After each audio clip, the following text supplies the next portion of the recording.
There is a record of human origins that was never meant to fade, pressed into wet clay by hands that shaped the first cities, the first laws, the first attempt to answer the question every civilization must face: why do we exist? Tonight, we descend into the ruins of ancient Mesopotamia to reconstruct the world's first creation story, not as fantasy, but as testimony, a narrative preserved in tablets discovered at Nippur, Sippar, and Nineveh, written more than 1,000 years before later traditions, describing humanity not as rulers of paradise, but as workers forged to sustain the order of the cosmos itself. At the center stands Enki, the Sumerian god of wisdom and water. The texts call him creator, architect, and protector. But what emerges from the clay is something stranger, a deity who shapes humanity to serve the gods, then repeatedly defies divine authority to preserve human life when cosmic order moves toward annihilation. The most startling evidence isn't theological, it's archaeological. Excavations at Eridu, one of humanity's oldest cities, reveal layered temple platforms stretching back over 5,000 years, continuous ritual worship at the site where Enki's cult began. Cylinder seals, administrative archives, and ration tablets uncovered across southern Iraq show a civilization managing irrigation, labor, and temple economy on a scale never before attempted. But the true mystery scholars still debate isn't whether Enki existed as a being. It's what these stories reveal about the moment humanity first tried to explain itself. When agriculture replaced hunting, cities replaced villages, and writing replaced memory. When work became destiny, survival became negotiation, and civilization itself had to be justified in the language of the gods. This is not speculation about what might have been. This is the reconstruction of what ancient voices recorded, what temple archives preserved, and what modern excavation has brought back into daylight. Before we go further, ignite that like button and prepare for what lies ahead. Tell me in the comments where you're listening from and what time it is there.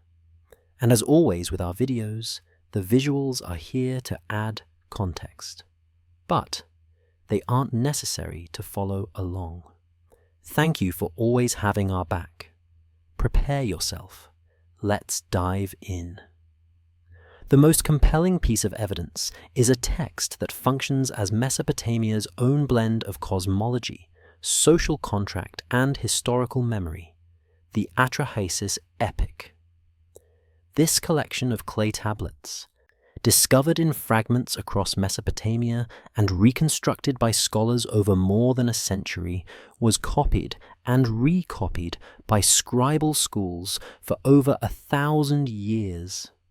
It doesn't begin with paradise. It begins with a crisis. The junior gods, exhausted from digging irrigation canals and maintaining the cosmos, stage a revolt. They burn their tools and surround the house of Enlil, the chief god, demanding relief. The solution comes from Enki.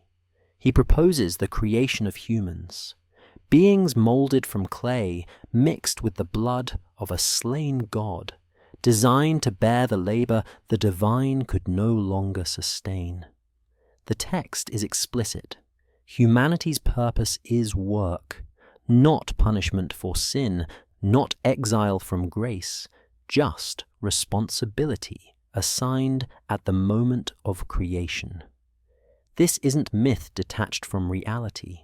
It's ideology embedded in infrastructure. Across the cities of Sumer and Akkad, Ur, Lagash, Uruk, Eridu, archaeologists have uncovered systems that mirror the narrative. Ration lists tracking grain and beer distributed to laborers, administrative seals authorizing construction projects, temple complexes managing agricultural surplus, and seasonal planting cycles. The tablets describe a world being built. The ruins confirm it was. But the text doesn't end with creation. It escalates. Humanity multiplies. Cities expand. Noise rises. Resources strain. The gods grow disturbed by the chaos humans have introduced into the ordered cosmos. And they decree a solution: total annihilation, plague, drought, famine, and finally, flood. Here the narrative fractures into something unexpected. Enki refuses to comply. He doesn't challenge divine authority openly. He works around it. He speaks to the walls of a reed hut, knowing the human inside, Atrahasis, will hear. He instructs him to build a boat, to preserve life, to survive what the other gods have ordained as the end. This is where the story stops being about origins and becomes about ethics, about loyalty, about whether human existence has meaning beyond utility. The flood comes, the world is swallowed, and when the waters recede, the gods realize what they've lost, the workforce that sustained them, the prayers that honored them, the order they themselves depended on. Enki's defiance becomes the turning point. Humanity survives, but with new terms. The text introduces measures to control population, disease, infertility, predators. Creation is no longer unchecked. It's managed, negotiated, bounded by divine decree and human limitation. This is not a story of rebellion rewarded. It's a story of survival conditional on restraint. What makes this narrative extraordinary isn't the flood, it's the role reversal. In most later traditions, humanity sins and divinity judges. Here, the gods act rashly, and one god sides with humanity. Enki becomes not the architect of order, but the defender of what he created, even when cosmic law demands its erasure.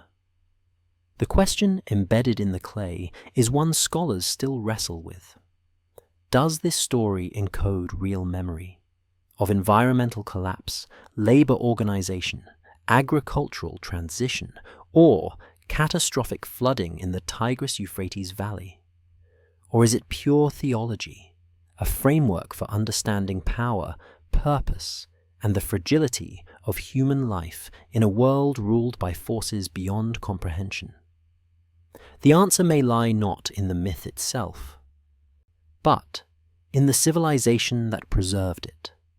Because if humanity was created for labor and survived only through divine mercy, then every irrigation canal, every temple offering, every written law becomes an act of remembrance.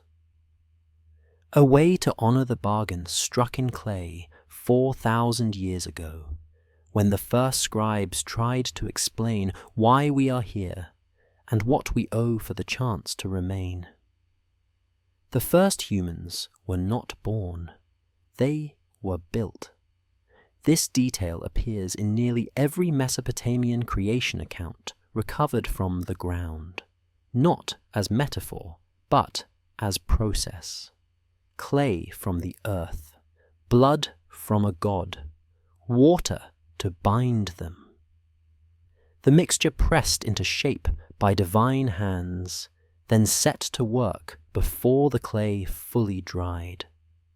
The consistency is unsettling. Across centuries, across cities, across linguistic shifts from Sumerian to Akkadian, the story remains structurally identical: humanity as manufactured solution to a labor crisis in heaven. The oldest preserved version comes from tablets unearthed at Nippur, the religious heart of southern Mesopotamia, where scribal schools operated for over 2,000 years. The site yielded tens of thousands of cuneiform documents, administrative records, ritual hymns, mathematical exercises, and buried among them, copies of the Atrahasis Epic dating to the Old Babylonian period, around 1800 BC. But the narrative itself is older. Linguistic analysis and references in earlier Sumerian texts suggest the tradition stretches back at least to 2500 BC, possibly earlier, preserved through oral transmission before being committed to clay. This places the story's origin closer to the rise of the first cities than to the fall of Babylon. What the tablets describe is not cosmic drama for its own sake. It's a theological justification for the world as it existed: irrigation agriculture, centralized labor, temple economies, and the rigid social order required to sustain them. The text opens with the Igigi, the junior gods, laboring to dig the channels that would bring water from the Tigris and Euphrates to the fields. For 40 years, the text says, they work without relief. Then they revolt. They surround the house of Enlil, the king of the gods, carrying their tools as weapons, torches burning. Enlil panics. Anu, the sky god, is summoned. Enki is called from the Absu, the subterranean freshwater ocean he governs. A council convenes. The question is simple. How do you restore order without losing the labor force that maintains creation itself? Enki's answer becomes the pivot point of human history as Mesopotamia understood it. He proposes the creation of a new being, Lulu, the term used for primordial human or mixed creature, fashioned specifically to assume the work the gods can no longer bear. The method is precise: clay from the earth, representing materiality and mortality; blood from Weila, a god slain for the purpose, representing intelligence and divine essence.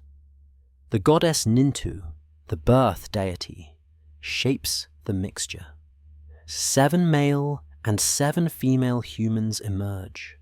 This is creation as engineering, not love, not whimsy, not the overflow of divine goodness, just necessity, framed as mercy.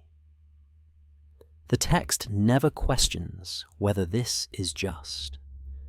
It assumes the reader will accept the logic. Someone must do the work, and if not gods, then the beings created for that purpose. Humanity's existence is its own justification. What makes this more than myth is the material record that surrounds it. Eridu, the city the Sumerians believed was the first ever built, sits near the ancient shoreline of the Persian Gulf in what is now southern Iraq. Excavations begun in 1946 uncovered something extraordinary: a sequence of temple platforms, one built atop the ruins of another, stretching back through 18 distinct construction phases to approximately 5200 BC. The temples are small at first, single-room shrines with altars and offering platforms. Over centuries, they grow larger, more complex, elevated on mud brick platforms that lift them above the floodplain. By the Uruk period, Around 3200 BC, the site features monumental architecture, ziggurats, courtyards, administrative wings. Every phase is dedicated to Enki. His cult never moves. The tradition never breaks. This continuity suggests something more than belief. It suggests ritual memory, an unbroken chain of practice linking the first settlement to the height of Sumerian civilization, spanning 3 millennia. The story of creation wasn't just told, it was enacted, seasonally, in the very city where Enki was said to dwell. Cylinder seals, recovered from Ur, Uruk, and Lagash, depict Enki in consistent iconography. Seated on a throne, water flowing from his shoulders, surrounded by attendants, often holding the tools of measurement and craftsmanship. He is never warlike, never distant. He is the god of practical knowledge, irrigation, metallurgy, incantation, law. Administrative tablets from the same period reveal a society organized exactly as the myth describes. Labor divided into specialized crews, rations distributed from temple granaries, work assignments recorded in meticulous detail. The beveled rim bowls used to measure out daily grain and beer rations have been found by the tens of thousands. Mass production to feed mass labor. The ancient world didn't distinguish between theology and economy. The story of creation was also the story of the social contract. You work because you were made to work. The gods made it so. The temples manage it. The king enforces it. Order depends on everyone accepting their place in the system. But the myth doesn't end with creation. It escalates with multiplication. Humans reproduce, cities expand, noise increases. The text uses the word rigmu, clamor, tumult, the sound of too many lives overlapping. The gods, now relieved of their labor, find themselves disturbed by the consequences of their solution. What was meant to restore order has introduced chaos of a different kind. The divine council meets again. This time, the solution is darker. Plague is sent. Then drought, then famine. Each time, Enki intervenes, teaching humans to withhold offerings from the other gods, forcing them to relent. Each time, humanity survives, but barely. Finally, Enlil decrees the ultimate solution: flood, total erasure, a return to the silence that existed before creation. And here, the narrative fractures. Because Enki, the god who created humanity for labor, the god who solved the divine crisis by engineering a workforce, now refuses to let his creation be destroyed. He doesn't rebel openly. He cannot. Cosmic law is absolute. But he finds a way. He speaks to a wall. Knowing Atrahasis, the wise man, is listening on the other side. He instructs him in secret. Build a boat. Seal it with bitumen. Bring your family. Preserve the animals. Survive what is coming. This is the moment the story stops being about origins and becomes about something else entirely. Why does the Creator save what he made, against the will of the divine majority, at risk of his own standing, in defiance of cosmic justice? What does it mean that humanity's survival depends not on obedience, but on one god's quiet refusal to comply. The tablets don't explain. They simply record. The flood comes, the world drowns, and when the waters recede, Enki stands before the council and argues that humanity must continue. Though with new limits, new controls, new boundaries. If humans were created as tools, why does the one who forged them treat them as something worth saving?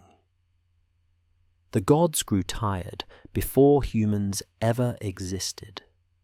This is the premise the Atrahasis Epic returns to again and again, not as backstory, but as the engine of everything that follows. Divine exhaustion, cosmic burnout, the collapse of an order that predates humanity by eons. The Igigi, the lesser gods assigned to maintain creation, spend 40 years digging the Tigris and Euphrates rivers, carving channels, dredging marshlands, raising embankments. The text is specific about the time. 40 years, not an eternity, not a symbolic duration, a measurable span of labor that breaks them. When they revolt, they don't ask for reform, they demand cessation. They burn their tools and march on Enlil's compound, torches in hand, chanting through the night. The word used is dabdu, organized uprising, not chaos. Strategy. What's strange is that the text treats this as reasonable. Enlil hides. Anu, the highest authority, is summoned from the heavens. Enki rises from the Abzu. The council convenes not to punish the rebels, but to solve the problem they've exposed. Someone must maintain the world, and the gods no longer consent to do it themselves. Enki's solution, creating humans to assume the labor, isn't framed as cruelty. It's presented as compromise. The gods retain their divinity. Humans gain existence. Work continues. Order is preserved. But the logic only holds if you accept the underlying assumption that labor is not a choice, but a cosmic requirement. That someone, always, must carry the burden. This isn't theology in a vacuum. It's ideology mapped onto lived reality. Southern Mesopotamia in the 4th and 3rd millennia BC was an experiment in scale. The alluvial plains between the Tigris and Euphrates were extraordinarily fertile, but only if water could be controlled. Rainfall was insufficient. Rivers flooded unpredictably. Agriculture required intervention. Canals to redirect flow, levees to prevent overflow, drainage systems to prevent salinization. The labor demands were immense, seasonal, collective. Failure meant famine. Success required coordination across villages, then cities, then city-states. Administrative tablets from Uruk, Ur, and Lagash reveal the infrastructure this required. Ration lists assigning grain and beer to labor gangs. Foremen tracking work crews by name. Scribes calculating yields, shortfalls, surpluses. The earliest writing in human history wasn't poetry. It was accounting. The first sentences weren't prayers, they were payroll. Temples functioned as economic hubs. They collected tribute, stored surplus, redistributed resources, and organized the labor force needed to maintain the agricultural calendar. Priests didn't just perform rituals, they managed logistics. The sacred and the bureaucratic were inseparable. And at the ideological center of this system was a story that made it all seem inevitable. Humans were created for this. The gods designed you to dig canals. Your existence is justified by your productivity. To refuse work is to reject the purpose of your creation. The myth doesn't justify the system. The myth is the system, written into theology. But Enki's role complicates this. In the creation narrative, he is the architect, the one who proposes humanity, designs the method, oversees the process. He solves the divine labor crisis. He restores cosmic balance. He is, by all accounts, the author of human subordination. Yet, in every subsequent crisis, he becomes humanity's advocate. When plague is sent, Enki teaches humans to withhold offerings from Namtar, the plague god, forcing him to relent. When drought comes, Enki instructs them to honor Adad, the storm god, until rain returns. When famine strikes, he reveals which god to appease. He never acts directly. He works through knowledge, teaching humans how to manipulate the divine economy, how to leverage ritual to their advantage. He turns theology into strategy. This makes him something unusual, a god who creates a system, then repeatedly undermines it to protect those trapped inside. The text never explains why. It simply shows him doing it over and over until the other gods grow suspicious. The breaking point comes not from rebellion, but from success. Humans multiply. 600 years pass. The text is specific. Cities expand from settlements into urban centers. Population density increases, and with it, noise. The word rigmu appears again. Clamor. Not just sound, but disruption. The acoustic signature of too many lives converging in too small a space. The gods, now living above the human world in peace, find themselves unable to sleep. Enlil's complaint is recorded plainly. The noise of mankind has become too intense for me. With their uproar, I am deprived of sleep. This is the moment the myth pivots from creation to control. What began as a solution to divine exhaustion has created a new problem: unregulated human expansion. The workforce, left to reproduce without limit, threatens to destabilize the very order it was designed to maintain. The divine council meets again. But this time, the question is different. Not, how do we sustain labor? But, how do we limit the laborers? The answer comes in stages. First plague, targeting population without destroying infrastructure. When Enki interferes, drought, environmental pressure to slow growth. When that fails, famine, cutting off the food supply directly. Each solution is more severe than the last. Each time, Enki finds a workaround. Until Enlil, exhausted by resistance, decrees the final measure: flood, not reduction. Erasure. A return to the silence that existed before creation itself. This is the ideological fracture the text has been building toward. If humans exist to serve divine order, and their existence now threatens that order, then elimination is not murder.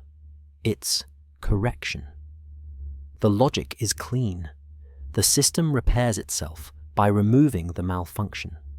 But Enki, refuses the logic. He doesn't argue theology. He doesn't challenge Enlil's authority. He simply acts, quietly, indirectly, through the wall of a reed hut, speaking to Atrahasis as if speaking to no one. The flood is coming. Build our vessel. Seal it with pitch. Bring your family. Save what can be saved. This is not rebellion. It's sabotage. Enki obeys the letter of divine law. He doesn't warn humanity openly, but he ensures that the law fails in its purpose. The question the text leaves unanswered is the one that has haunted interpreters for millennia. Why does the God who created humans as tools treat them as worth saving when the system demands their destruction? What does survival mean if the price is living under the same divine authority that once decreed your annihilation?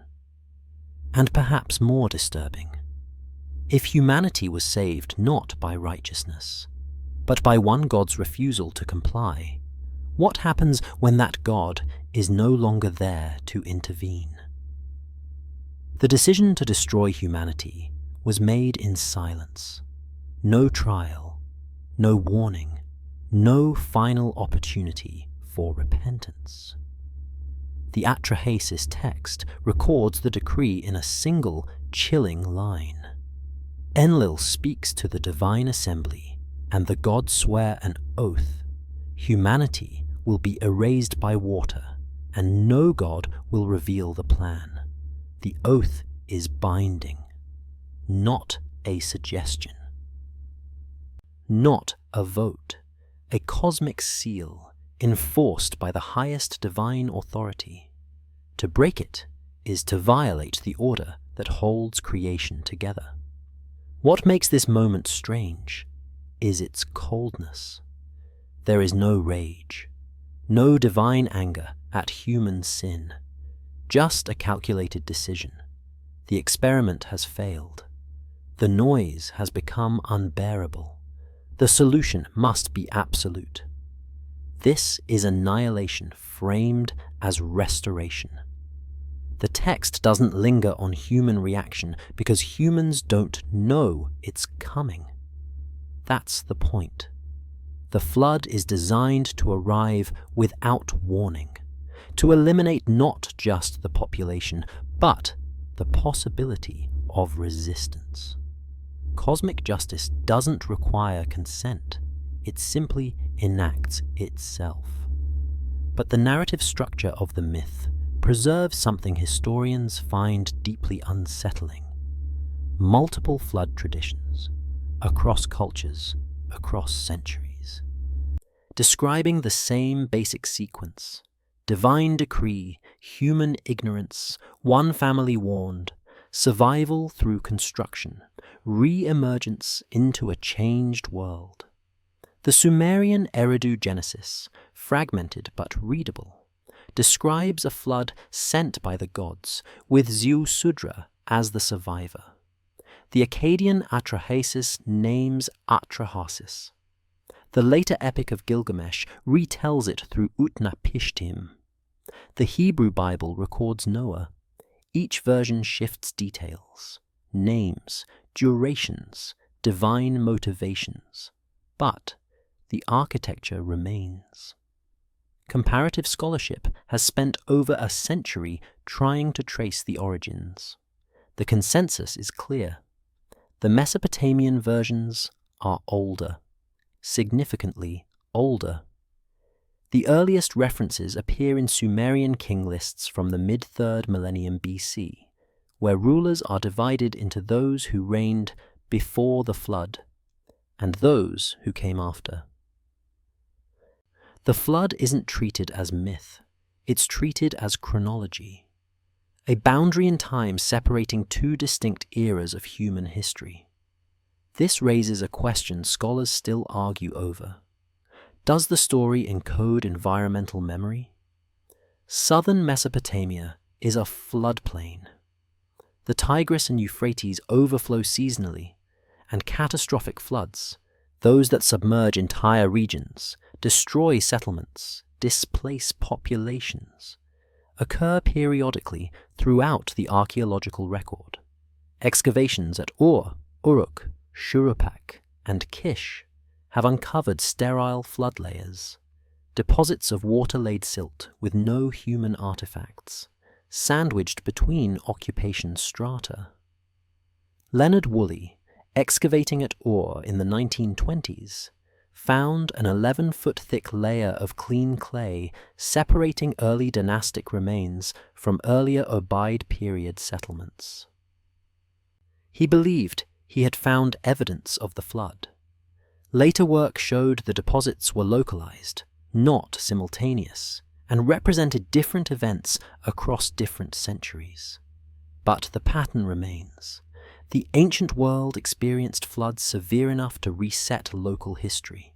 Survivors would have passed down stories that, over generations, merged, magnified, took on theological significance. The myth may not record one event. It may be a theological synthesis of recurring catastrophe, a way of making sense of why the rivers that give life also take it, why prosperity is always temporary, why security is always fragile. This is where the narrative deepens, because the gods in the Atrahasis Epic don't send the flood because humans sinned. They send it because humans succeeded. Population growth, urban expansion, agricultural intensification. These are not failures. They are the fulfillment of humanity's created purpose. The problem is that the system worked too well. The implicit horror is this: divine order cannot tolerate human success beyond a certain threshold. Survival itself becomes transgression when it disrupts the cosmic hierarchy. But then, the oath breaks. Enki does not speak to Atrahasis directly. That would violate his word. Instead, the text records something stranger. Enki speaks to a wall. He addresses the reed hut where Atrahasis sleeps, giving instructions as if talking to the structure itself. Wall, listen to me. Reed hut, understand my words. Tear down your house, build a boat, abandon wealth, seek survival, reject possessions, keep life safe. The legal fiction is transparent. Enki obeys the letter of the oath. He does not warn a human, while ensuring Atrahasis, listening inside, hears everything. He preserves divine law by technically not breaking it. He saves humanity by exploiting ambiguity. This is not defiance through rebellion. It's defiance through precision. Atrahasis obeys. He builds the boat according to specifications.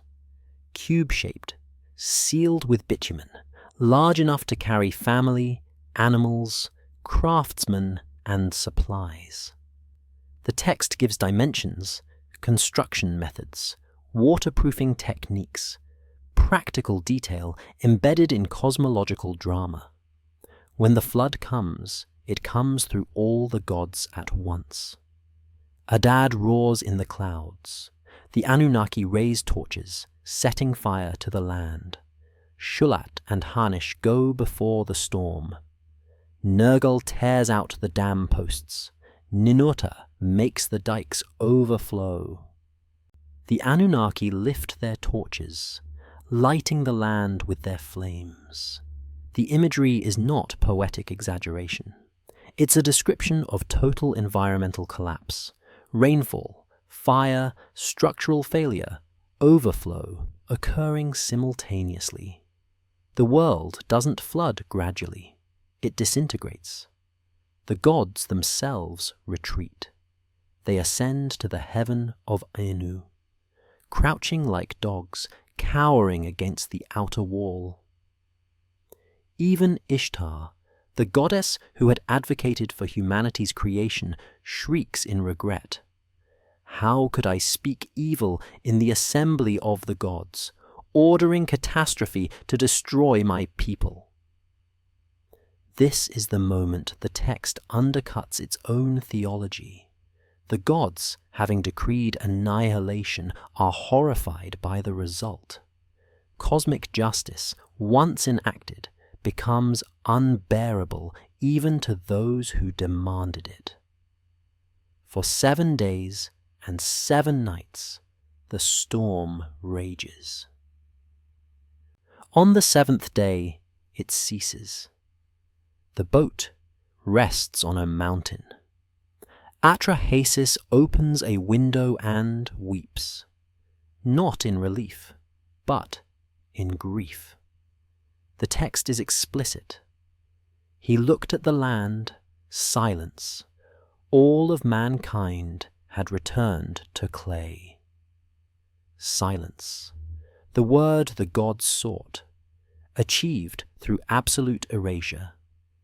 Atrahasis releases a dove. It returns. No landing place. A swallow. It returns. A raven. It does not return. He opens the vessel, releases the animals, offers sacrifice. The gods, starving for offerings, gather like flies over the sacrifice. They have not eaten since the flood began. Humanity sustained them, and in destroying humanity, they destroyed their own sustenance. This is the paradox the myth has been building toward. The gods depend on what they nearly erased. Creation is not hierarchical domination, it's mutual dependence. Ishtar lifts a lapis lazuli necklace, a gift from Anu, and swears never to forget these days. But Enlil arrives, sees the boat, and erupts in rage. Has any living thing escaped? No man was to survive the destruction. He knows immediately who is responsible. Only one god would have acted. Only one god could have found the loophole. Enki stands before the assembly and does something remarkable. He doesn't apologize. He argues. He asks whether annihilation was proportionate. He suggests imposing limits. Lions, wolves, famine, plague, to control population without erasing it entirely. He reframes survival not as defiance, but as necessary correction. Humanity can continue, but under new terms. Growth will be restricted. Death will be normalized. Balance will be maintained through attrition, not apocalypse. The gods accept. Not because Enki's argument is righteous, but because the alternative, eternal silence, has already proven unbearable. But the question lingers, heavier now than before. Enki created humans to serve. He saved them when service became inconvenient to the other gods. He preserved life by violating the oath that held cosmic order intact. Was this mercy, or was it something else? An acknowledgement that what he created had become more than its original purpose, that humanity, once mere function, had evolved into something the gods themselves could not afford to lose. And if survival depends not on justice, but on one god's willingness to bend the rules, what happens the next time cosmic order demands annihilation? Enki is the only god in Mesopotamian literature who lies to protect humans, not once, repeatedly, across texts, across centuries. in situations where honesty would mean compliance with divine decree, and deception becomes the only path to preservation. This pattern is so consistent, it stops being coincidence and starts looking like characterization, deliberate, theological, embedded in the oldest layers of Sumerian tradition. Enki is not portrayed as perfect. He is portrayed as complicated, as a god who creates systems, then undermines them when those systems turn lethal. The question is, why? The answer isn't given explicitly. It has to be reconstructed from his actions, his epithets, his role in ritual, and the way scribes positioned him within the divine hierarchy.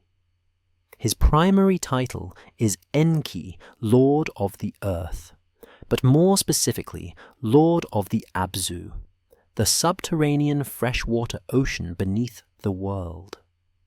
In Sumerian cosmology, the Abzu is the source of all rivers, all springs, all irrigation. It is the foundation of life in an arid landscape. To control the Abzu is to control survival itself. But Enki's association with water extends beyond geography. Water in Mesopotamian thought is both creative and purifying. It shapes clay, sustains growth, washes away impurity. Enki is the god of me, the divine principles that govern civilization, writing, law, music, metalwork, agriculture, kingship. He doesn't rule through force, he rules through knowledge. This makes him fundamentally different from Enlil, the king of the gods, whose authority rests on decree and enforcement. Enlil commands, Enki teaches. Enlil maintains order through punishment. Enki maintains order through instruction.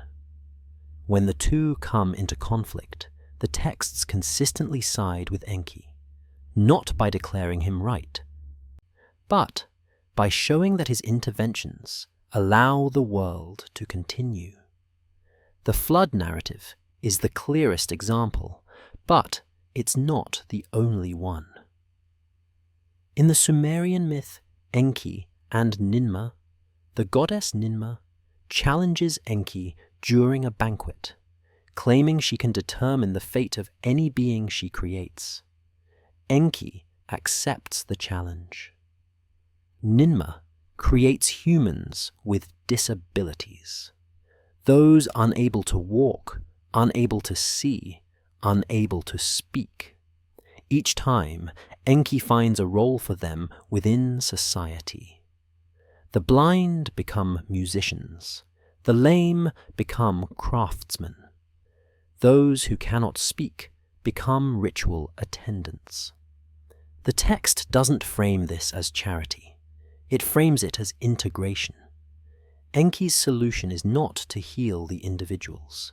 He accepts their conditions, but to demonstrate that value is not determined by function alone.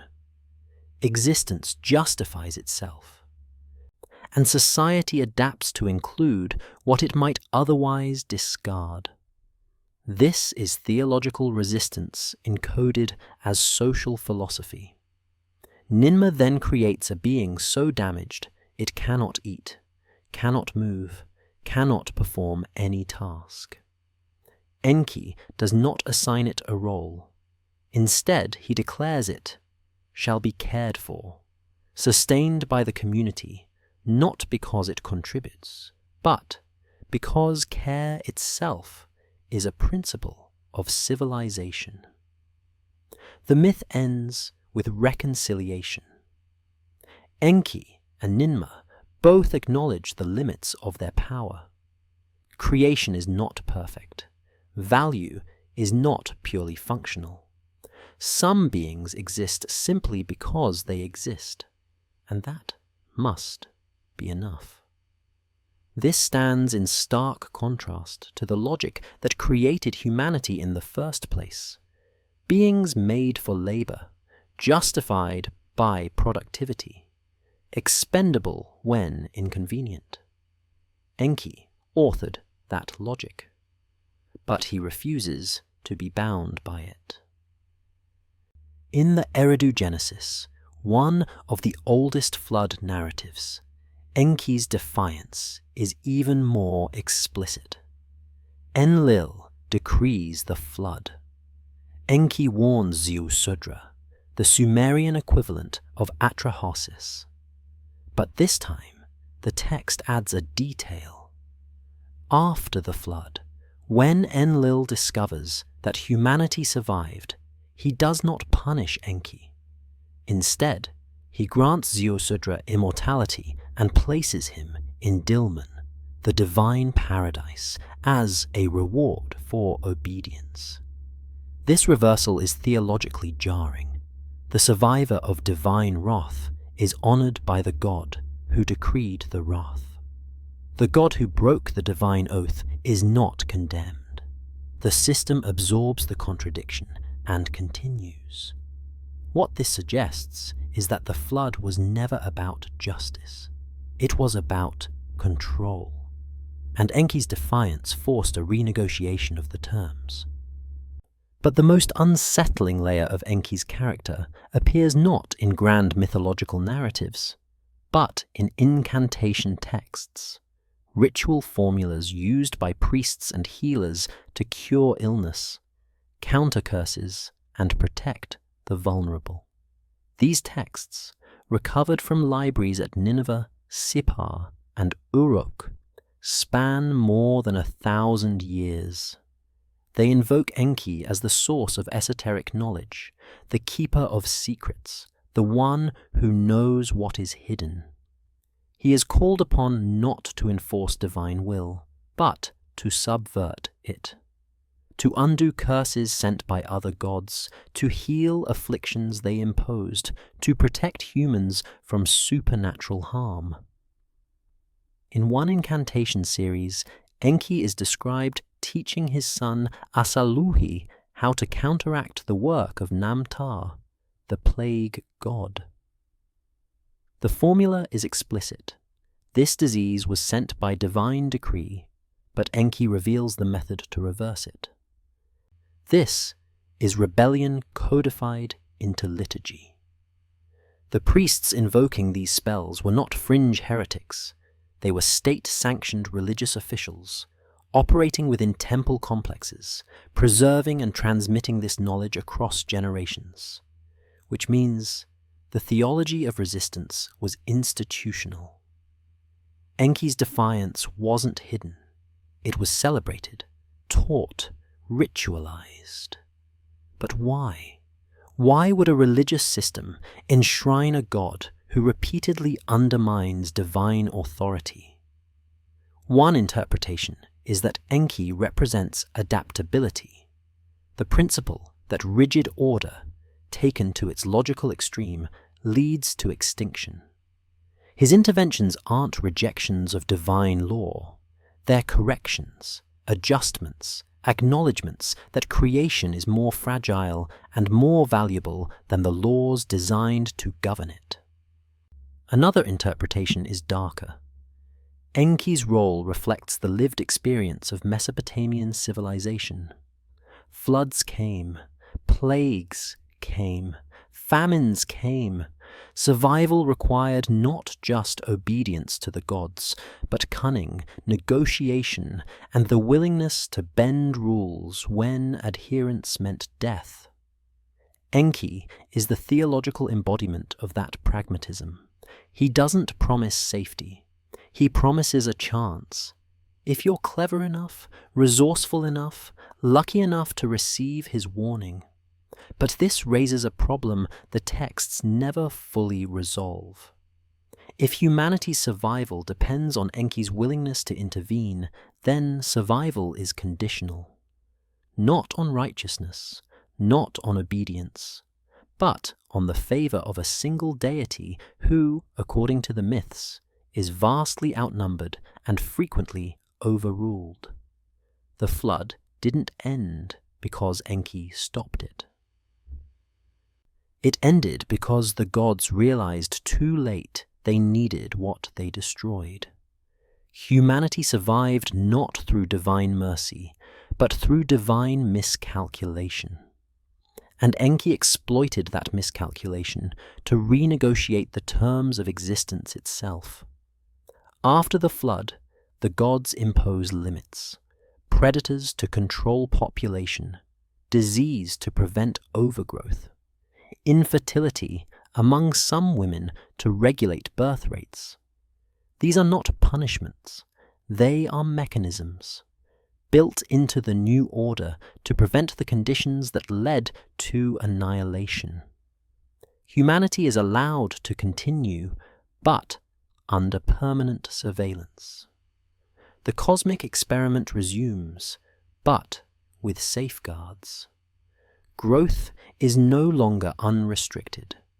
Death becomes normative. Suffering is reframed as necessary balance.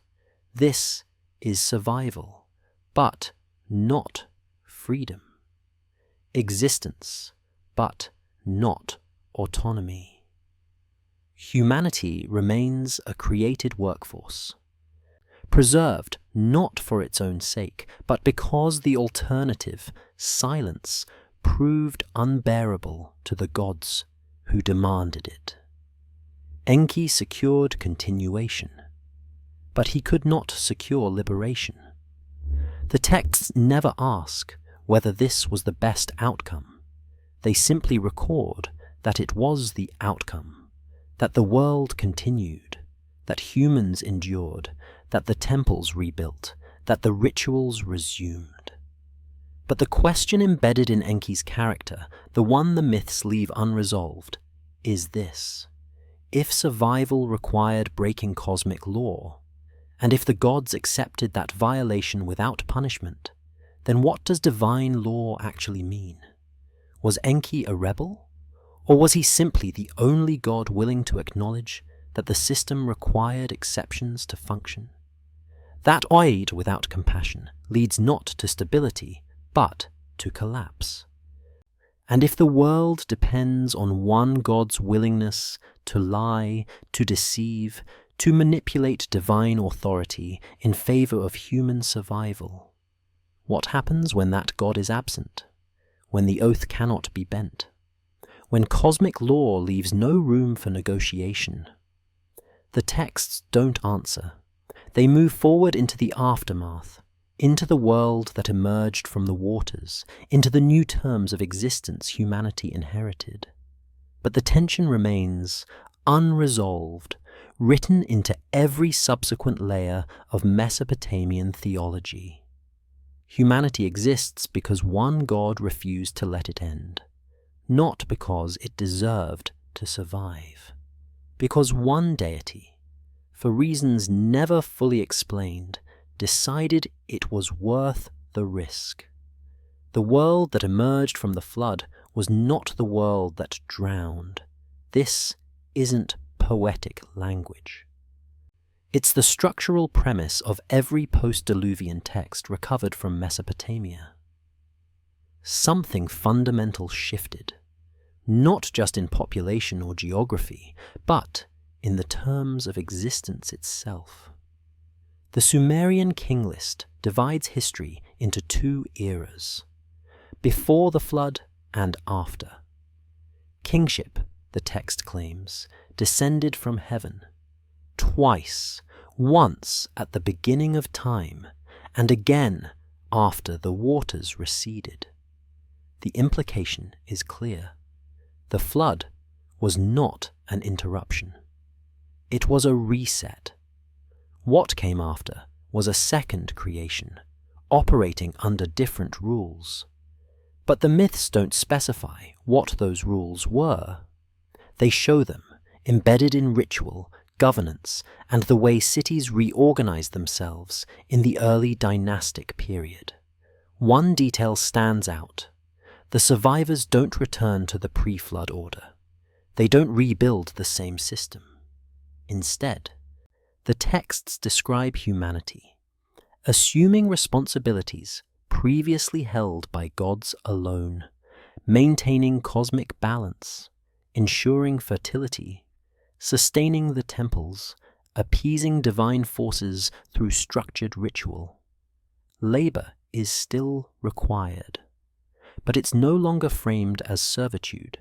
It's reframed as stewardship. This shift appears most clearly in the instructions of Shurupak, one of the oldest pieces of wisdom literature in human history, dating to around 2600 BC. The text is presented as a father's advice to his son, and it reads like a manual for navigating post-flood existence. Do not steal, do not kill, do not speak lies, do not boast, do not pass judgment in haste. Plow your field in season. Maintain the irrigation channels. Honor the gods. Respect authority. Control your speech. These aren't divine commandments. They're survival principles for a fragile social order. The emphasis is on restraint, cooperation, and the recognition that stability requires effort from every member of the community.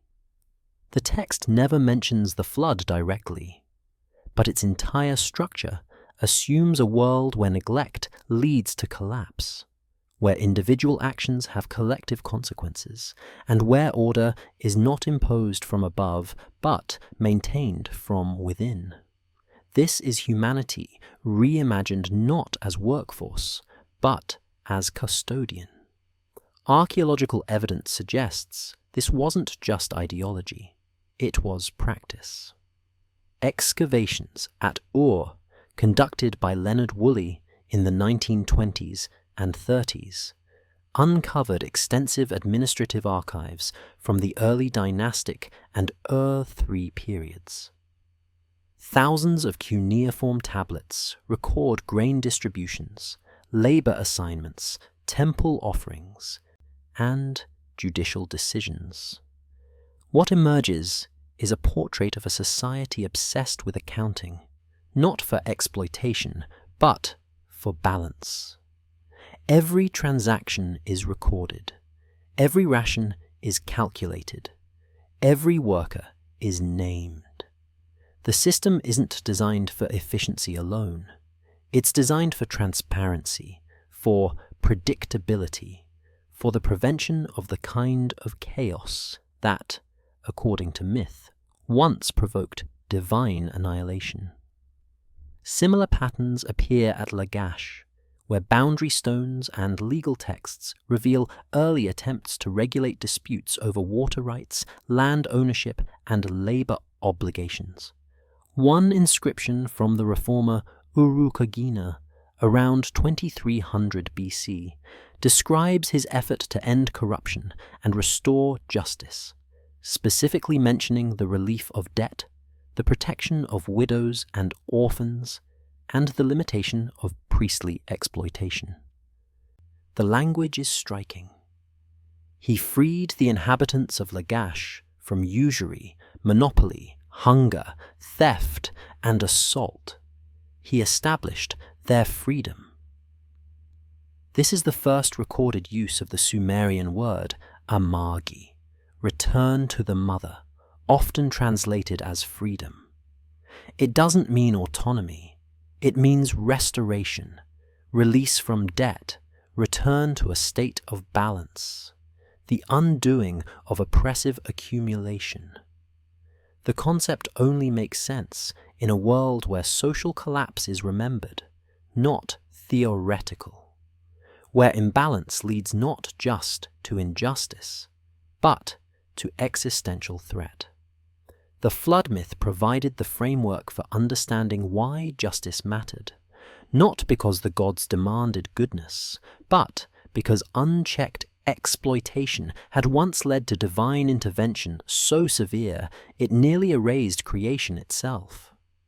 This is ethics grounded in survival memory. But the most telling shift appears in the way temples functioned after the flood. Pre-flood, temples in the myth are described as recipients of labor, places where humans deliver offerings and maintain divine households. Post-flood, temples become distributors, centers of economic redistribution, legal arbitration, education, and ritual preservation. At Eridu, the temple complex expanded significantly during the Ubaid and early dynastic periods, incorporating storerooms, administrative quarters, and what appear to be scribal training facilities. Tablets recovered from the site include hymns, incantations, accounting records, and mathematical exercises. Evidence of a literate class not just recording transactions, but preserving knowledge itself. This mirrors Enki's mythological role exactly. He is not the god of power. He is the god of transmission, of teaching humanity the me, the divine principles necessary for civilization to function without constant divine oversight. The temples dedicated to him became institutions of continuity, places where knowledge passed from generation to generation, where writing was taught, where law was codified, where the memory of what had been lost was preserved so it would not be lost again. But here's where the pattern becomes unsettling. The cities that flourished after the early dynastic period, Ur, Uruk, Lagash, Nippur, Kish, are the same cities mentioned in the myths as having been rebuilt after the flood. The continuity isn't symbolic, it's geographic. These sites show occupation layers stretching back to the Ubaid period, around 5500 BC, with evidence of destruction and rebuilding, abandonment and resettlement across millennia. The floods recorded in the stratigraphy don't align with a single catastrophic event, but they do show a recurring pattern: environmental stress, social disruption, population displacement, followed by reorganization under new leadership, new administrative systems, new ritual frameworks.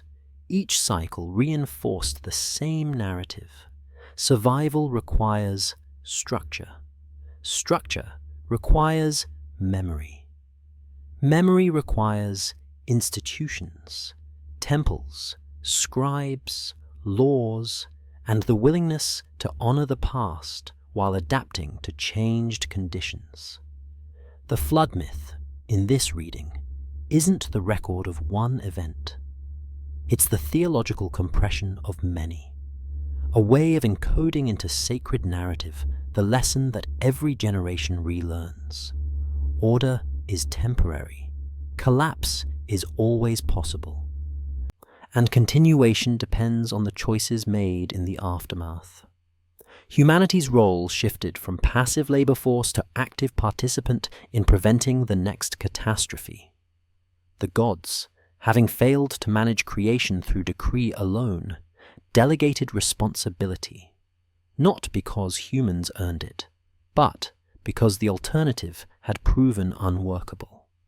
This is survival as contract, not freedom, not escape, but a new set of terms negotiated in the wreckage of the old world, binding both gods and humans to a system neither could abandon without mutual destruction. But if this is what the myths mean, if the flood represents not divine punishment, but systemic failure, and if humanity's survival required renegotiating the entire cosmological framework, then the question becomes, where is the evidence of that renegotiation in the physical world? Where do we see Enki's presence, not just in texts, but in architecture, infrastructure, and the layout of the cities themselves? How did belief translate into construction? How did theology become geography? And why does Eridu, the city associated with Enki, from the very beginning, show evidence of continuous ritual activity stretching back further than almost any other site in Mesopotamia, suggesting that the myth of creation and survival wasn't imposed later, but was intrinsic to the identity of the place from its earliest foundations. The answers lie not in stories alone, but in the ground, in the temples, the canals, the walls, and the layers of human presence that archaeology continues to uncover, one excavation at a time. Eridu was never destroyed. That detail, buried in archaeological reports from excavations conducted between 1946 and 1949, is more significant than it first appears. Most ancient cities in Mesopotamia show evidence of violent disruption: burn layers, collapsed walls, mass graves, abandonment. Eridu shows none of this. Instead, it shows something rarer: continuous ritual construction, layer upon layer, spanning more than 3,000 years without interruption. Temple built over temple, each one carefully dismantled and entombed within the platform of the next, preserving the sanctity of the site even as the structure evolved. This is not the pattern of conquest. It's the pattern of inheritance. The site sits in southern Iraq, near the ancient coastline of the Persian Gulf, now miles inland due to millennia of sedimentation. When excavators from the Iraq Antiquities Department and the Oriental Institute began uncovering the temple sequence, they found 18 distinct building phases, stretching from the Ubaid period around 5200 BC to the Neo-Babylonian period around 500 BC. The earliest structure, level 18, is a single room, barely 3 meters by 4 meters, built of mud brick with a niche for offerings and a central altar. Modest, utilitarian, but already oriented in the same direction as every temple that would follow. By level 12, around 4500 BC, the structure has expanded into a tripartite plan: central hall flanked by side chambers, elevated on a low platform accessible by ramps. The style becomes canonical. This is the architectural grammar that will define Mesopotamian temple construction for the next 2 millennia. By level 6, during the Uruk period around 3200 BC, the temple sits atop a massive artificial terrace, visible for miles across the flat alluvial plain. Pilgrims approaching the city would have seen it first, rising above the reeds, above the fields, a constructed mountain in a land without natural elevation. But the most striking detail is what wasn't found. No royal palace at Eridu, no fortifications, no evidence of military infrastructure. The city's entire layout revolves around the temple complex and the residential quarters that supported it. This is not a political capital. It's a ritual center, a place where authority derives not from force, but from continuity. The Sumerians called Eridu the mighty place, and their king lists describe it as the first city ever built, the place where kingship first descended from heaven. Later traditions identify it explicitly as Enki's domain, the site of his temple Abzu, House of the Abzu, where he resided at the boundary between the terrestrial world and the subterranean waters. The placement makes symbolic sense. Eridu was located near marshlands, fed by underground springs, visible evidence of the Abzu breaking through to the surface. Water, the source of life in an arid landscape, emerging from below. Enki's dominion made manifest in geography. But archaeology reveals something the texts don't mention. the city's water management infrastructure. Excavations around the temple uncovered an elaborate drainage system, channels cut into bedrock, ceramic pipes, water basins, and a ritual pool adjacent to the main sanctuary. This wasn't for practical irrigation. The channels lead nowhere agriculturally useful. They're ornamental, ceremonial, designed to move water through the sacred precinct as part of ritual performance. Water flowing through the temple becomes a reenactment of cosmology. The Abzu rising, sustaining, purifying. Priests conducting libations weren't just offering liquid to a god. They were participating in the myth, making the story physically real through repeated action. This is belief as infrastructure. But then, something shifts in the archaeological record.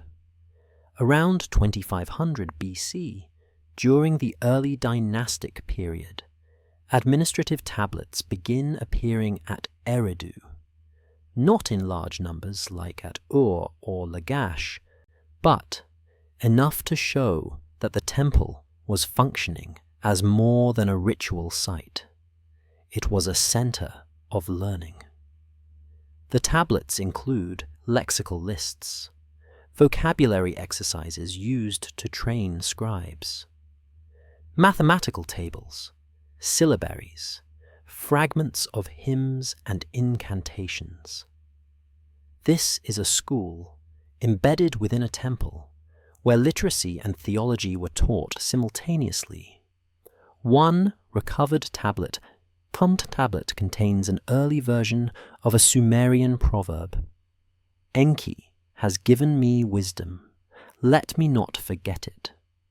The phrase appears again in later texts from Nippur, Ur, and Babylon, always in educational contexts, always associated with scribal training. Enki becomes not just a mythological figure, but the patron of knowledge transmission itself. Students learning to write were learning to preserve the me, the divine principles Enki safeguarded. Literacy wasn't a technical skill. It was a theological act, a way of participating in the god's primary function, ensuring that what was known would not be lost. This transforms the role of the scribe. They aren't just bureaucrats. They're ritual specialists, maintaining continuity across generations, encoding memory into clay so the past could survive into the future. But why Eridu specifically? Why does this city, relatively small compared to Ur or Uruk, maintain such symbolic weight? One answer appears in the Sumerian poem Enki and the World Order, recovered from tablets at Nippur. The text describes Enki traveling across Mesopotamia, visiting each major city and assigning it a role. Ur becomes the center of justice, Uruk the seat of kingship, Nippur the religious capital. But Eridu is described differently. Enki doesn't assign Eridu a role. He returns to it. It's his home, the place he dwells, the site where his authority originates. This suggests that Eridu's significance wasn't political. It was ontological. It represented the source, the place where civilization began, where knowledge was first revealed, where the boundary between divine and human was most permeable.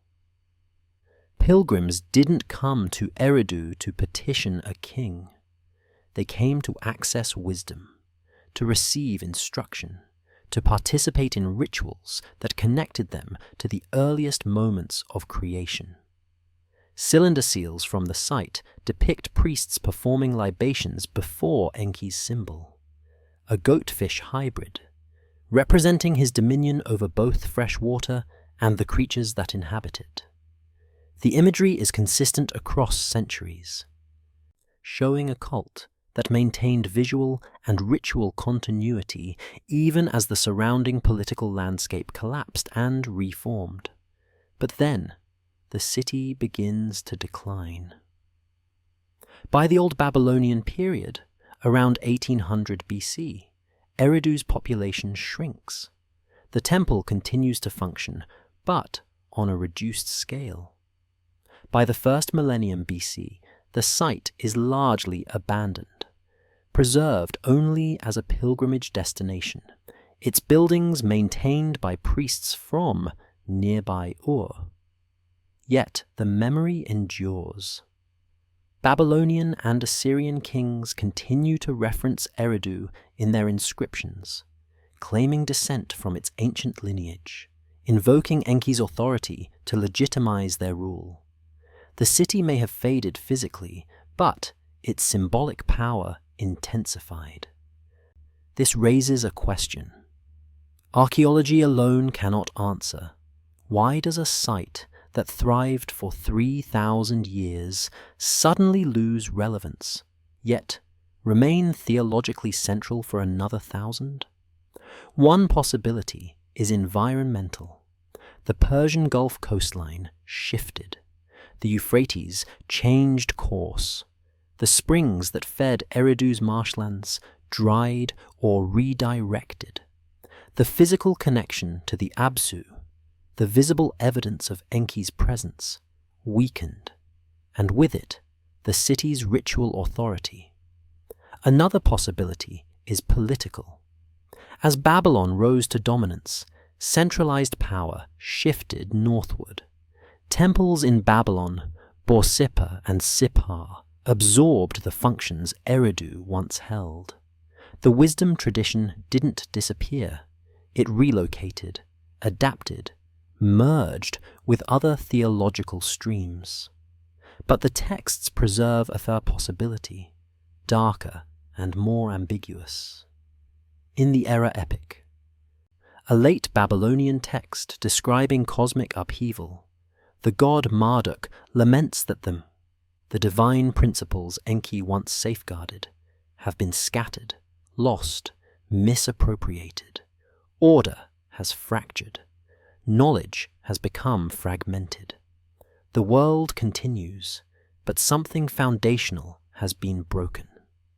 Whether this reflects historical memory, real social collapse, foreign invasion, environmental crisis, or pure theology is debated.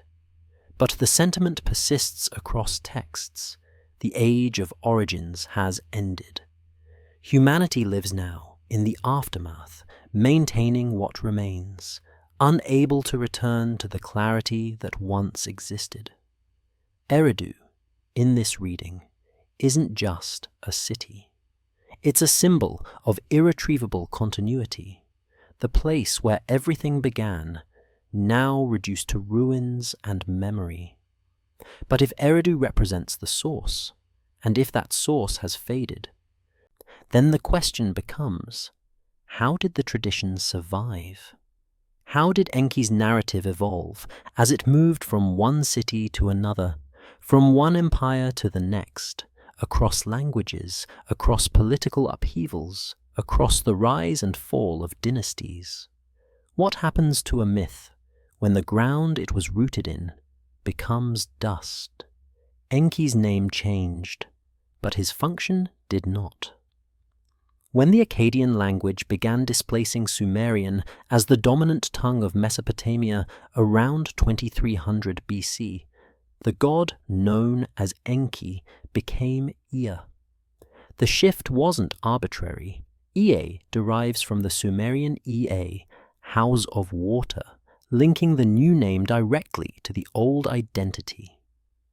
But something more complex was happening than simple translation. The stories were being rewritten, not erased, not replaced, reinterpreted, expanded, folded into new theological frameworks that reflected changing political realities. This is where the record becomes strange. In Sumerian hymns from the early dynastic and earth periods, Enki is practical. He digs canals. He establishes boundaries. He teaches humans crafts, brewing, metalwork, agriculture, law. He is a god of action, solving problems, mediating conflicts, maintaining the systems that allow cities to function. But in Old Babylonian literature, starting around 1800 BC, Eo becomes reflective. He speaks in riddles. He withdraws into contemplation. He is consulted, not commanded. His wisdom is sought, not imposed. The shift mirrors a broader transformation in Mesopotamian society. The age of independent city-states was ending. Centralized empires, first Akkad, then then Babylon, were absorbing regional identities into larger political structures. Kings no longer ruled single cities. They ruled territories, managing diverse populations with competing traditions. Theology adapted. Gods who once represented specific locations began representing universal principles. Enki, tied to Eridu, became Ea, associated with wisdom itself, detachable from geography, portable across cultures. But the core mythology didn't vanish. It evolved. The Enuma Elish, the Babylonian creation epic composed around 1200 BC, repositions Ea within a new cosmic hierarchy. He is no longer the primary creator. That role shifts to Marduk, the patron god of Babylon, who defeats Tiamat, the primordial ocean, and shapes the world from her corpse. But Ea doesn't disappear. He becomes Marduk's father, the one who begets the hero, who provides counsel, who possesses the knowledge Marduk will use to reshape creation. The older god is honored, but subordinated. His authority is acknowledged, then transferred. This is political theology, Babylon asserting dominance over older Sumerian traditions without erasing them. The past is preserved, but recontextualized, made to serve the present. Yet, the Atrahasis Epic, the flood narrative, where Ea saves humanity, continues to be copied in Babylonian scribal schools for another 1,000 years. The story of divine defiance, of a god who sides with humans against cosmic decree, remains central to education, to ritual, to the way priests understood their role. Why? If Marduk is now the supreme deity, why preserve a narrative where Ea is the hero? One answer lies in the function of scribal schools themselves. These institutions, attached to temples in Babylon, Sippar, Borsippa, and Nippur, weren't just training centers for bureaucrats. They were repositories of cultural memory. Students didn't only learn to write, they learned what to write, which texts mattered, which traditions deserved preservation. The curriculum was conservative by design. New compositions were added, but old ones were rarely discarded. Sumerian texts continued to be copied long after Sumerian ceased to be a spoken language, treated as classical literature, studied the way Latin would be studied in medieval Europe, not for practical use, but for cultural legitimacy. Scribes who could read Sumerian demonstrated mastery. They connected themselves to the oldest layers of civilization, to the age of origins, to the authority that came from continuity with the past. And Enki, later Ea, was the god of scribes, the patron of those who preserved knowledge. To honor him was to honor the act of transmission itself. But the content of what was transmitted began to shift. In Assyrian texts from the first millennium BC, Ea appears less frequently in creation narratives, and more often in incantation literature. Magical formulas used to heal illness, counteract curses, protect against demonic forces. He is invoked not as creator, but as revealer of hidden knowledge, the one who knows the secrets of heaven and earth. One incantation series, Bit Messery, describes rituals for purifying houses from evil. Ea is called upon to provide the knowledge necessary to perform the rites correctly. Another series, Maklu, focuses on counteracting witchcraft. Ea is the source of the counterspells, the one who teaches how to undo what malicious forces have done. This is Enki's ancient role, undermining harmful divine decrees, teaching humans how to survive forces beyond their control, now formalized into liturgy. The mythology has become methodology. But then, something unexpected appears in the record. In the library of Ashurbanipal at Nineveh, excavated in the mid-19th century AD, archaeologists found not just finished texts, but drafts, commentaries, lexicons, evidence that Assyrian scholars in the 7th century BC were actively studying, comparing, and annotating Sumerian and Babylonian traditions. These weren't simple copies. They were critical additions. Scribes noted variations between versions, offered interpretations of obscure passages, debated theological implications. They were doing what we would now call philology, analyzing texts as texts, recognizing that meaning shifts across time and context. One tablet contains a commentary on the flood narrative. The scribe notes that in some versions, Ea warns the hero directly, while in others he speaks through intermediaries. The commentary doesn't resolve the contradiction. It preserves it, treating ambiguity as meaningful rather than problematic. This suggests a level of intellectual sophistication that complicates the narrative of ancient belief. These scribes weren't passive transmitters. They were interpreters, aware that the stories they copied had histories, that traditions evolved, that theology was not static. They knew they were living in the aftermath of something older, and they were trying to understand what had been lost in transmission. But the clearest evidence of evolution appears in a late Babylonian text called the Dialogue of Pessimism, composed around 1000 BC. It's a conversation between a master and his servant, where the master proposes various courses of action, serving the king, pursuing romance, building a house, starting a rebellion, and the servant, each time, agrees enthusiastically. Then the master reverses himself, and the servant agrees again, offering equally compelling reasons not to act. The text ends with the master asking, "What then is good?" The servant replies, "To have my neck and your neck broken, and to be thrown into the river, that is good." The master asks, "Who is tall enough to reach heaven? Who is broad enough to encompass the earth?" The servant answers, "No one, my lord, no one." This is nihilism encoded into wisdom literature.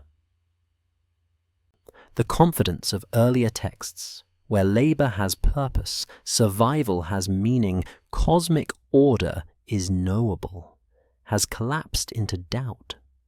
The old answers no longer satisfy. The gods no longer provide clarity. And yet, the text was copied, studied, preserved.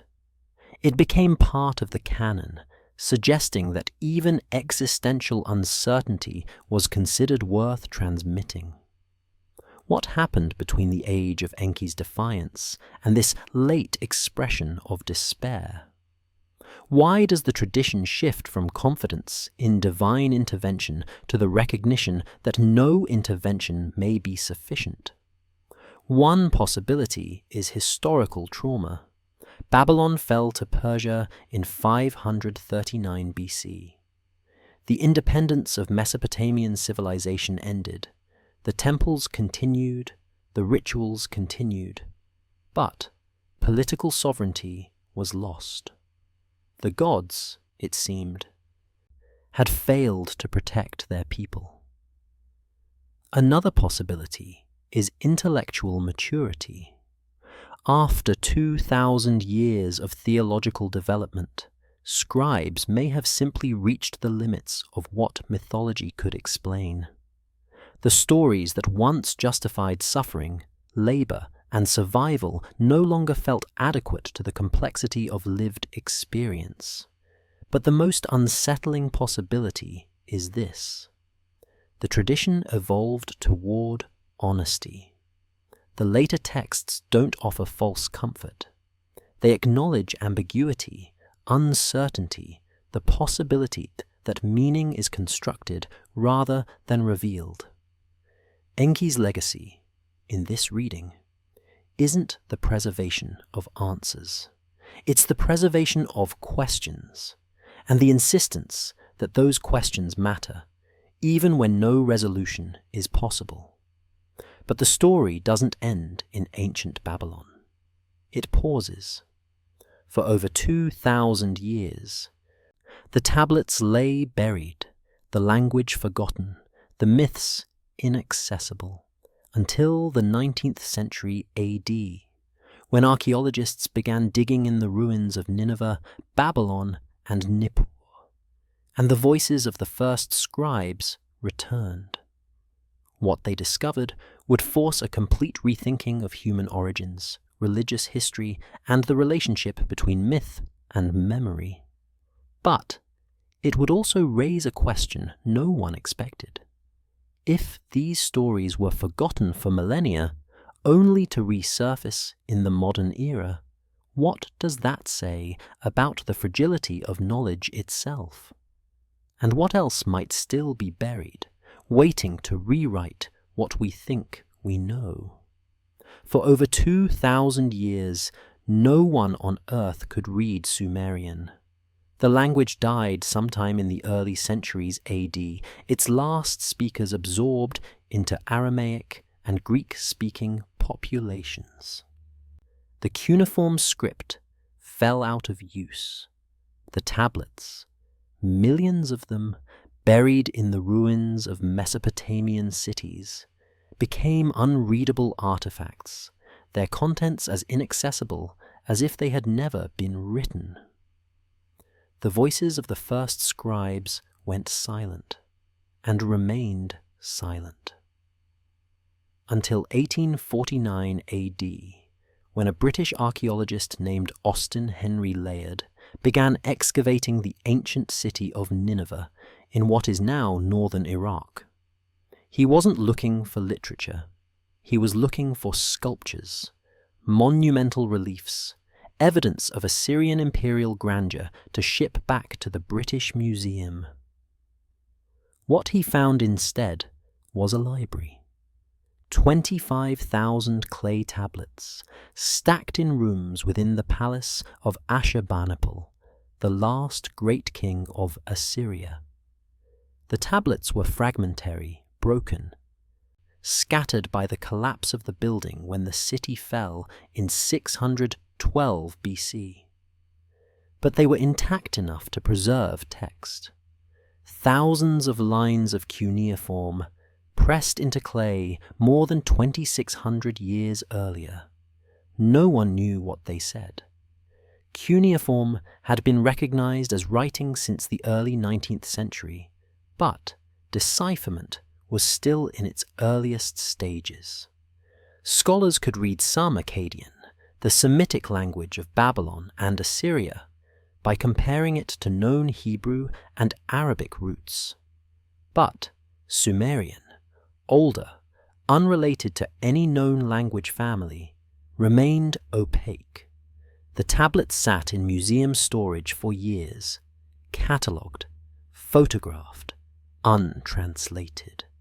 Then, in 1872, a young assistant at the British Museum named George Smith began working through the Nineveh collection, piecing together fragments, matching broken edges, reconstructing texts line by line. On one tablet, he found a story that stopped him cold. It described a man instructed by a god to build a boat, to seal it with pitch, to bring animals aboard, to survive a flood sent to destroy the world.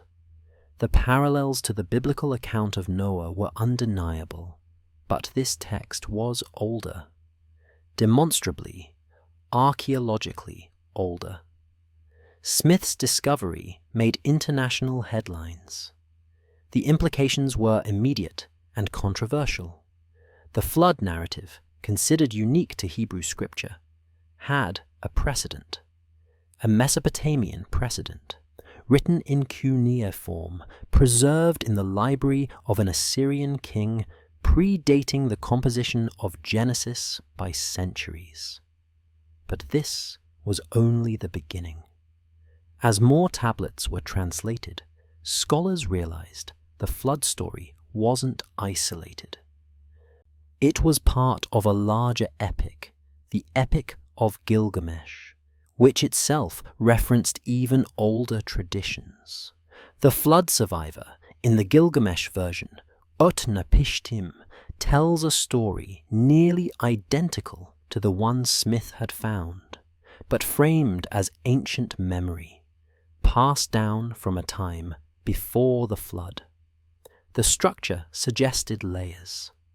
Not one text, but multiple versions, each drawing on earlier sources, each preserving fragments of narratives that stretched back further than anyone had imagined.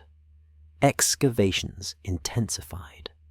In 1889, American archaeologists began work at Nippur, the religious center of ancient Sumer. Over the next decade, they uncovered more than 30,000 tablets, administrative records, hymns, incantations, and among them the Sumerian Eridu Genesis, and fragments of the Atrahasis Epic. These texts were older than Gilgamesh, older than the Assyrian libraries. Some dated to the Old Babylonian period, around 1800 BC, but linguistic analysis suggested the traditions they recorded were older still, reaching back to the 3rd millennium BC, possibly earlier, and the content was shocking. The flood narrative appeared again, but this time with more detail. Humanity created not in a garden, but as a labor force. Gods who grew weary of work. A creation designed to solve an economic problem. A flood sent not because humans sinned, but because they succeeded. Because their population growth disrupted divine order. And at the center, a God who defied the divine decree to preserve human life. Not through righteousness, not through judgment, through deception, through legal ambiguity, through whispered instruction to a man who built a boat. This was not the theology anyone expected to find. Western scholarship in the 19th century operated under assumptions inherited from biblical tradition. Creation as divine gift, humanity as flawed but beloved. Catastrophe as punishment for sin, survival as reward for obedience. The Mesopotamian texts inverted nearly every element. Creation as practical necessity, humanity as engineered workforce, catastrophe as population control, survival as the result of one god's refusal to comply with cosmic consensus. The shock wasn't just chronological, that these stories were older. It was ideological. The framework was different. The assumptions were different. The relationship between gods and humans was transactional, not devotional. But the most unsettling detail came when scholars began comparing versions. The biblical flood lasts 40 days. The Mesopotamian versions say 7. The biblical ark lands on Ararat. The Mesopotamian vessel lands on Nisir. Noah sends out a raven and a dove. Utnapishtim sends out a dove, a swallow, and a raven. The stories were clearly related, but they weren't identical. Someone had adapted the narrative, changed details, reframed the theology. The question became, in which direction did the influence flow? For decades, scholars debated whether the Hebrew Bible borrowed from Mesopotamian tradition, or whether both drew from a common, older source. By the mid-20th century, the consensus was clear. The Mesopotamian versions were earlier, not by decades, but by over 1,000 years. This meant that the flood narrative in Genesis, considered foundational to Judeo-Christian theology, was not original. It was inherited, adapted, transformed to fit a monotheistic framework. The implications cascaded. If the flood story was borrowed, what else was? Creation? The garden? The first humans? The origin of language and cities? Scholars began tracing linguistic and thematic parallels. The Garden of Eden and the Sumerian Dilmun. Adam formed from clay and the Mesopotamian Lulu. The Tower of Babel and the ziggurats of Babylon. Eve, from Adam's rib, and the Sumerian wordplay between tie, rib, and tie, life. Each parallel didn't prove direct borrowing, but together they suggested a cultural landscape where stories moved, evolved, cross-pollinated, where theological ideas weren't invented in isolation but emerged from shared ancient Near Eastern traditions. This realization forced a fundamental rethinking of religious history. The Bible was no longer seen as a singular revelation, but as part of a literary and theological continuum, preserving, reshaping, and reinterpreting older narratives within a new monotheistic context. But the deeper shock came from what the Mesopotamian texts revealed about humanity's earliest self-understanding. The Atrahasis Epic, fully reconstructed by the mid-20th century, didn't frame creation as a moment of divine generosity. It framed it as problem-solving. Humans weren't made in the image of God. They were made from clay and divine blood, hybrids designed to sustain a cosmic economy the gods no longer wanted to maintain themselves. Work wasn't a punishment for sin. It was the reason for existence, the very purpose encoded at the moment of creation.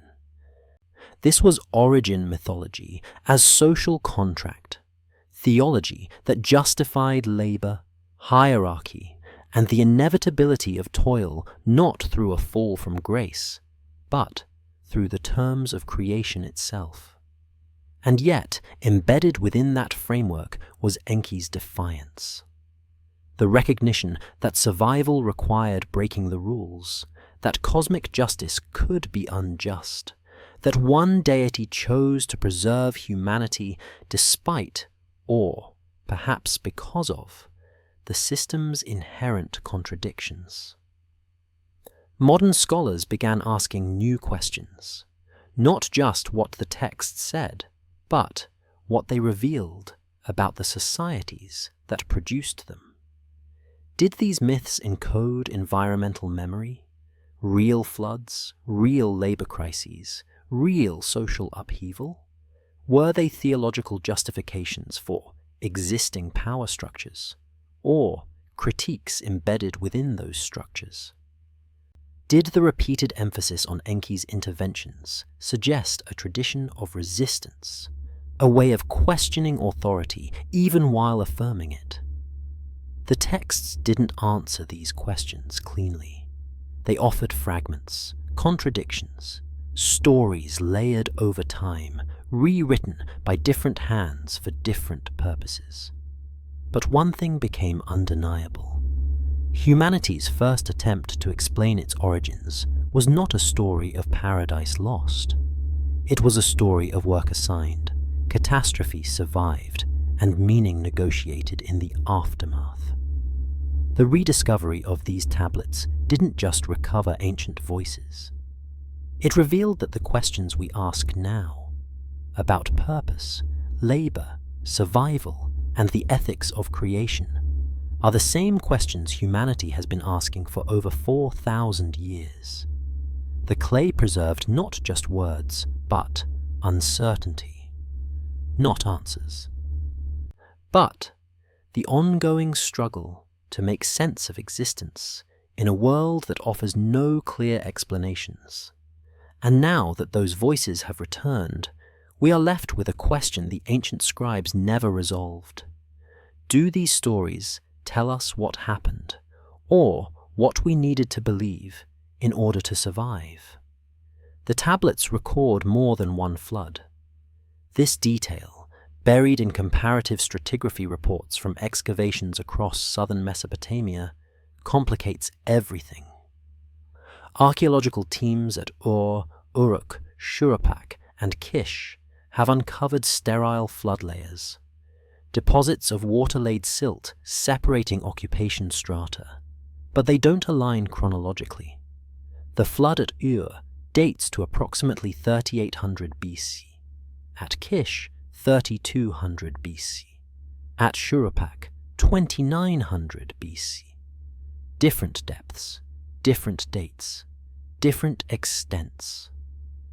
No single catastrophic event erased the region, but multiple catastrophic events, separated by centuries, left enough physical and cultural trauma to be remembered, merged, theologized into a single narrative of divine annihilation and survival.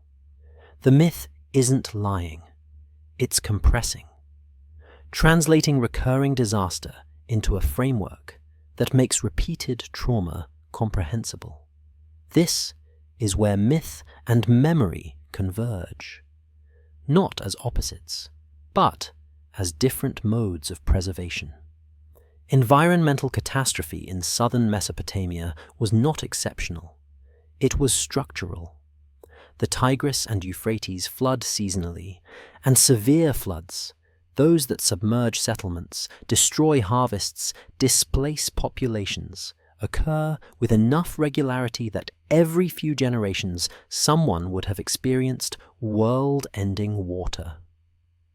But floods aren't the only environmental stress encoded in the texts. The Atrahasis Epic describes humanity's multiplication as causing rigmu, noise, clamor, disruption. Scholars have interpreted this literally, overpopulation straining resources. But the text may also be encoding ecological collapse. Irrigation agriculture in Mesopotamia was productive but fragile. Canals required constant maintenance. Over-irrigation caused salinization, salt buildup in the soil that reduces fertility, eventually rendering land unusable. By the end of the 3rd millennium BC, large portions of southern Mesopotamia were agriculturally exhausted, forcing populations to migrate northward. The texts don't describe salinization directly. They describe divine displeasure with human excess. But the result is the same, a crisis that threatens survival, requiring intervention, negotiation, adaptation. The flood becomes a theological explanation for recurring environmental instability, a way of framing unpredictable disaster as part of cosmic order rather than random catastrophe. But this raises a question historians still debate. How much of the myth reflects real memory, and how much is retrojected ideology? One school of thought argues that the creation and flood narratives encode genuine social memory of the transition from hunter-gatherer to agricultural societies, of the labor demands of early irrigation systems, of population pressures that strained social structures. The revolt of the gods, in this reading, mirrors the historical strain of mobilizing labor forces large enough to dig canals, build cities, and maintain infrastructure. The creation of humans as a solution reflects the moment when centralized authority emerged to organize and control that labor. The flood represents the collapse that inevitably follows when systems grow too complex, too rigid, too dependent on conditions that cannot be sustained indefinitely.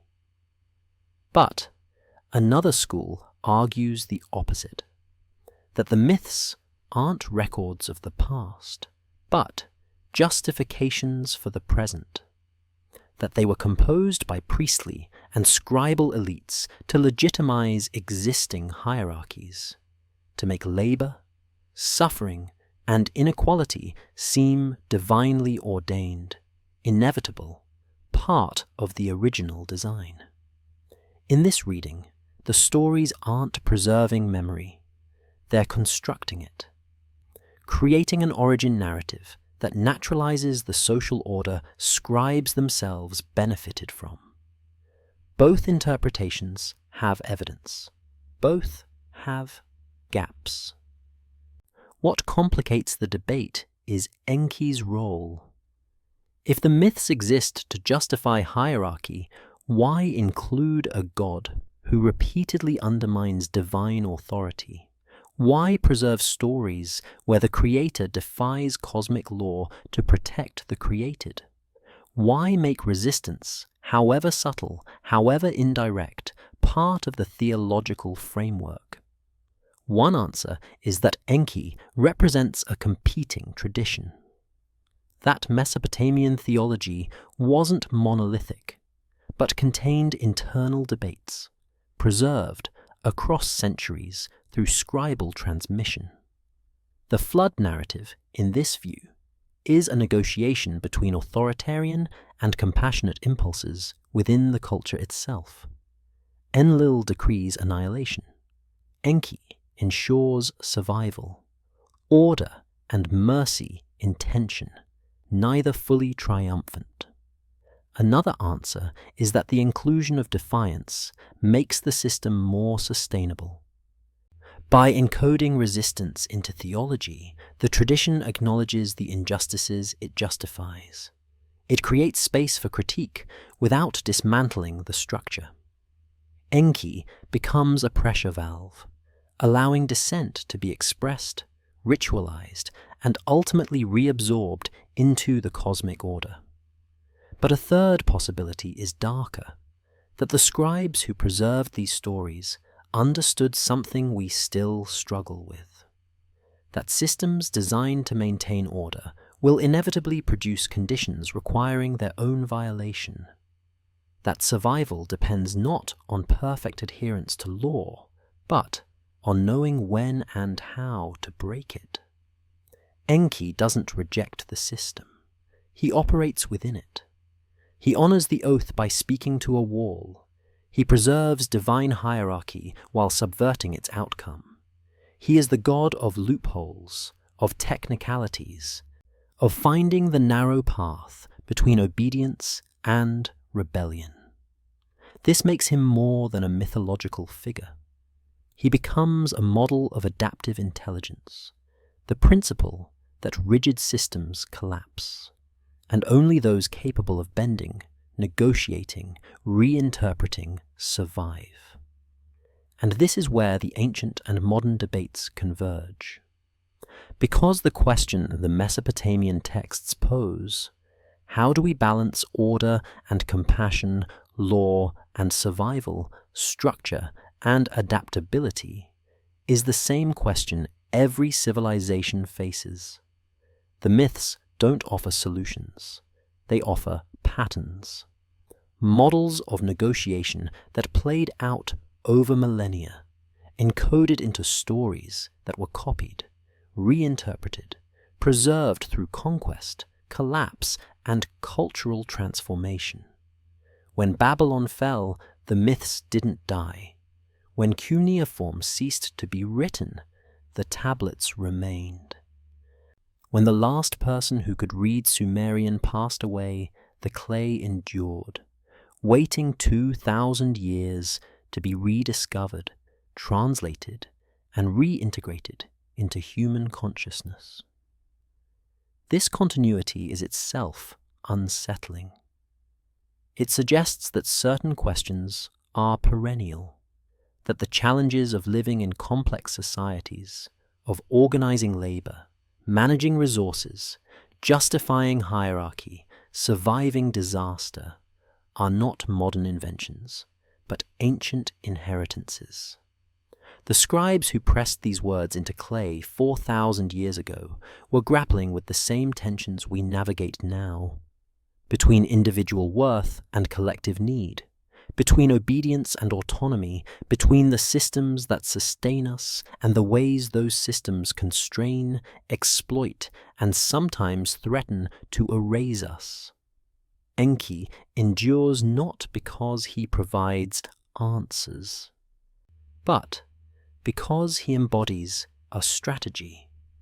He shows that survival within oppressive systems requires intelligence, cunning, and the willingness to exploit ambiguity. He models resistance that doesn't demand revolution, but finds space within existing structures to preserve what matters.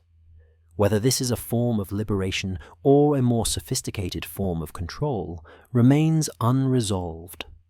But the fact that the question is unresolved may be the point. The myths don't conclude. They cycle. Creation, multiplication, crisis, intervention, survival, new terms, repetition. The flood doesn't end the story. It resets it. Humanity continues under modified conditions until the next crisis emerges. This is memory not as fixed record, but as living process. Stories that change with each retelling, adapting to new contexts while preserving core structures.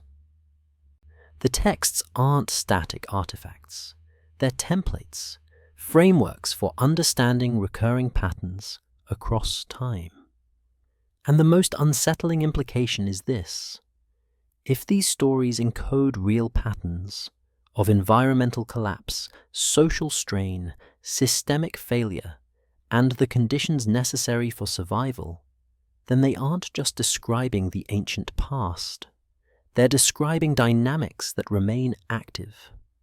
The flood isn't something that happened once. It's something that happens repeatedly, in different forms, whenever systems grow unsustainable and collapse becomes inevitable. The question isn't whether the story is true. The question is whether we're still living inside it.